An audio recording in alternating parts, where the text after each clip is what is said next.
Magandang gabi po sa ating lahat. Narito ang latest weather update ngayong araw ng Miyerkules, February 21, 2024 at hanggang sa mga susunod na mga araw.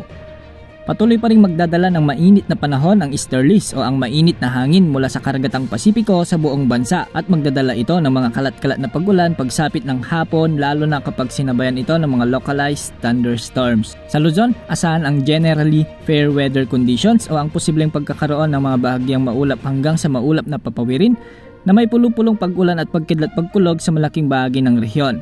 Samantalang sa silangang bahagi naman ng rehiyon ay posibleng ulanin sa hapon o gabi ang ilang lugar dulot ng mga localized thunderstorms. Sa Visayas ay makakaranas ng maulap na papawirin na may kalat-kalat na mga pag-ulan, pagkidlat pagkulog. Ang Southern Leyte dulot pa rin ng easterlies. Ang nalalabing bahagi ng Visayas, Palawan kasama ang Calayan Islands at ang Occidental Mindoro ay makakaranas ng bahagyang maulap hanggang sa maulap na papawirin na may mga pulupulong pag-ulan, pagkulog at pagkidlat, dulot pa rin ng easterlies o localized thunderstorms.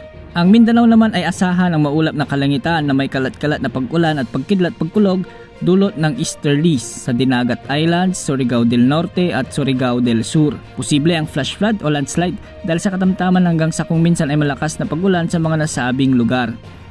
Samantalang bagyang maulap hanggang sa maulap na papawirin naman may mga pulupulong mga pag-ulan o pagkidlat pagkulog sa bahagi ng Metro Manila. Wala pa ring inaasahan na bagyo sa mga susunod na araw at malaya pa ring makakapamalaot ang mga kababayan nating mga isda dahil wala ring nakataas na gale warning sa mga karagatang sakop ng ating bansa. Samantala nakikita ng Pag-asa ang pagtaas ng temperatura na posibleng umabot sa 40 degrees Celsius ang ilang rehiyon sa bansa dahil sa tumitinding epekto ng El Nino. Sinabi ng Pag-asa na maaaring umabot sa 36.5 degrees Celsius ang temperatura sa buong bansa at hanggang 40 degrees Celsius sa Metro Manila at Northern Luzon. Sinabi ng State Weather Bureau na inaasahan ang mas mataas na temperatura sa Abril at Mayo.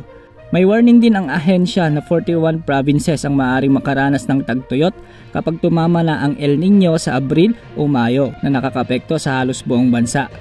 Noong nakaraang February 16 nga ay naitala ang heat index na 44 degrees Celsius sa Legazpi, Albay. Kinategorya ng Pag-asang lagay na ito bilang danger. Nangangahulugan ito na ang mga individual na nakababad sa matinding init ay maaaring makaranas ng mga problemang nauugnay sa init tulad ng cramps, pagkahapo at heat stroke. Yan ang latest update sa lagay ng ating panahon. Maging handa sa bawat oras dahil minuminuto nagbabago ang panahon. Ito po ang weather update ng bayan, maasahan anumang panahon.